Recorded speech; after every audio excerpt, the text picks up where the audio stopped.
ఏలూరు జిల్లా గోపాలపురం అసెంబ్లీ నియోజకవర్గం పరిధిలో ద్వారకా తిరుమల మండలం పి కన్నాపురం పంచాయతీలో బీజేపీ, జనసేన, తెలుగుదేశం పార్టీ ఉమ్మడి అభ్యర్థి మద్దిపాటి వెంకటరాజు ఎన్నికల ప్రచారాన్ని నిర్వహించారు.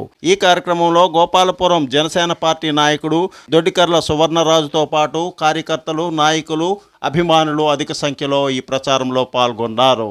స్ఫూర్తి న్యూస్, ద్వారకా తిరుమల.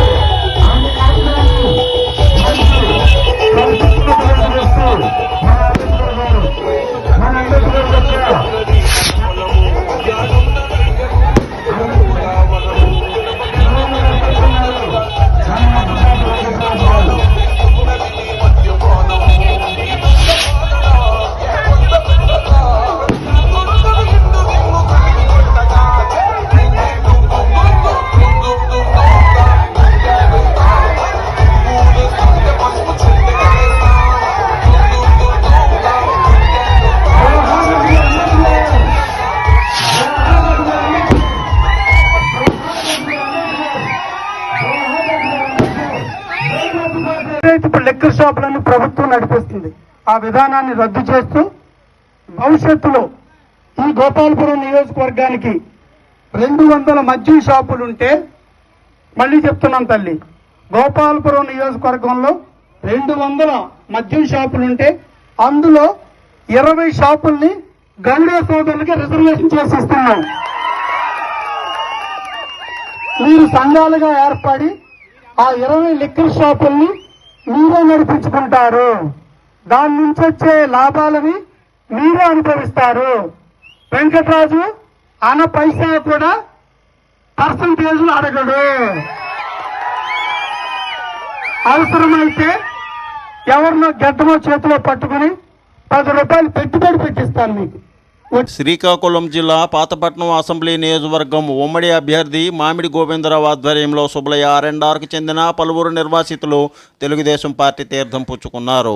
ఈ సందర్భంగా మామిడి గోవిందరావు ప్రసంగించారు. ఈ కార్యక్రమంలో సర్పంచ్ లంక రోజారాణి, ఎంపీటీసీ చింతాడ బుడ్డు, ఏళ్ల నాగేశ్వరరావు, వార్డు మెంబర్లు సాయి, తిరుపతిరావు, శ్రీధర్, పలువురు నాయకులు, కార్యకర్తలు, అభిమానులు పాల్గొన్నారు. సదాశివుని నగేష్, పూర్తి న్యూస్, హీరమండలం. అవకాశం కల్పించారు. ఇక్కడ ఉన్న తమ్ముళ్ళు, అక్కలు, చెల్లెళ్ళు అందరూ కష్టాలతో రోజుకి 22 రూపాయల జీతంతో నేను పనిచేసుకుని వచ్చిన. అయితే ఒక మాట నాకు ఒక బాధ అనిపిస్తుంది. ఇక్కడ ఉన్న వాళ్ళు ప్రతి ఒక్కరు పెద్ద రైతుల కుటుంబాల నుంచి వచ్చిన వ్యక్తులే. దానికి కారణం ఈ ప్రభుత్వాలు కాదా అని నేను మిమ్మల్ని అడుగుతున్నాను. అందుకే ప్రభుత్వాలు స్పందించాలి. మీరు మొన్న చంద్రబాబు నాయుడు గారు వచ్చేటప్పుడు నేను పాతపట్నంలో వినతి పత్రం ఇవ్వడం జరిగింది. నేను కూడా చదవడం జరిగింది. వంశధార నిర్వాహకులకి న్యాయం చెయ్యాలి సార్.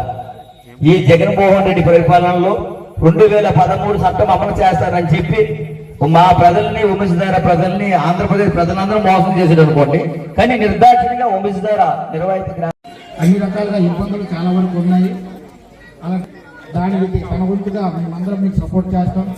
తన వంతుగా మీరు కృషి చేసి మా నిర్వహణ కుటుంబాలతో పాటు అలాగే మా గ్రామంకి వచ్చిన బయట నుంచి వచ్చిన కుటుంబాలు కూడా ఇక్కడ ఉన్న మౌలిక సదుపాయాలు అవన్నీ ఏర్పాటు చేయాలని మేము అందరూ కోరుకుంటున్నాం. అలాగే స్కిల్ డెవలప్మెంట్ సెంటర్ కానీ ఇటువంటివి కానీ ఇక్కడ ఏర్పాటు చేస్తే, ఒక పాలిటెక్నిక్ కాలేజ్ కానీ మన కాన్స్టిట్యున్సీలో ఏర్పాటు చేస్తే ఎక్కడికో వెళ్లకుండా, దూర ప్రాంతాలకు వెళ్లకుండా ఇక్కడే చదువుకొని ఇక్కడే స్కిల్ డెవలప్మెంట్ అయితే ఏదో ఒక కంపెనీస్, అదే ఇండస్ట్రీస్ వచ్చినట్టయితే వాటిలో ఏదో హెల్ప్ఫుల్ అవుద్ది. ఇప్పుడు ఏం లేదు సార్, చిన్నదే ఒక టాటా గ్రూప్ చిన్న కంపెనీ అయినా మన గ్రామం నుంచి, అంటే గ్రామం నుంచి, ఈ పరిసర ప్రాంతాల నుంచి లేదంగా ఒక 500-600 గ్రామం ప్రజలు ఏదో రకంగా ఉపాధి పొందుతున్నారు సార్.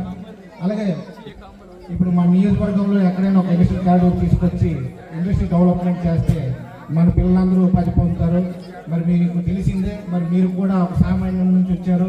మరి మీరు అన్ని రకాలుగా ఎన్ని ఇబ్బందులు పడి వచ్చి స్థాయికి వచ్చారనేది మాకు తెలుసు. మీరు కూడా మమ్మల్ని అందరినీ ఆశీర్వదించి మీకు అత్యధిక మా బూత్ నుంచి మంచి మెజార్టీ ఇచ్చి గెలిపిస్తాం సార్. మా కాలనీ డెవలప్మెంట్కి ముందుకు నడిపించాలని మేము కోరుకుంటున్నాం సార్. ఇప్పుడు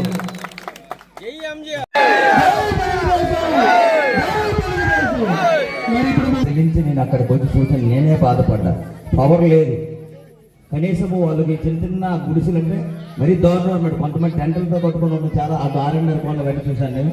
అక్కడికి వెళ్ళి చూసి వెంటనే వచ్చి దుప్పట్లు, కొన్ని పిండి, కొన్ని ఆహార పదార్థాలు అన్నీ పంపించుకొని తేవడం అనేది ఆ రోజు జరిగింది. వాళ్ళతో నేను కలిసి ఉండడం అనేది జరిగింది. మిత్రులారా, నేను ఒక మాట చెప్తున్నాను వినండి. నేను రాజకీయంలోకి వచ్చింది సామాన్యుడికి న్యాయం చేయడానికి. న్యాయం చేస్తే చెప్పండి. ఇప్పుడు ఆయనే మొత్తం కొత్తూరు మండలం అంతా ఆయనే డీల్ చేస్తున్నాడు. ఇప్పుడు మీరు ఆర్టీఐఎస్ తీసి చూసుకుంటే ఇప్పుడు 1,10,00,000, 1,20,00,000 ప్రజాస్వామ్యం కోర్టు ఇచ్చినట్టు రికవరీకి ఆయనకు వచ్చి ఉంది. అలాంటి వ్యక్తిని పట్టుకొని చెప్తుంది ఆమె. న్యాయంగా ఉందంటే ఆమె కూడా అది కూడా లేదు. పిహెచ్ పరిపాలన చేస్తుంది. ఇసుక నుంచి మొత్తం కలెక్షన్ చేసుకొని నైట్ టైం వచ్చాము, కలెక్షన్ ఎంత వచ్చిందని లెక్కెట్టుకుంటుంది ఆమె. మరి ఎక్కడ న్యాయం జరుగుతుంది? Please like, share, subscribe our channel.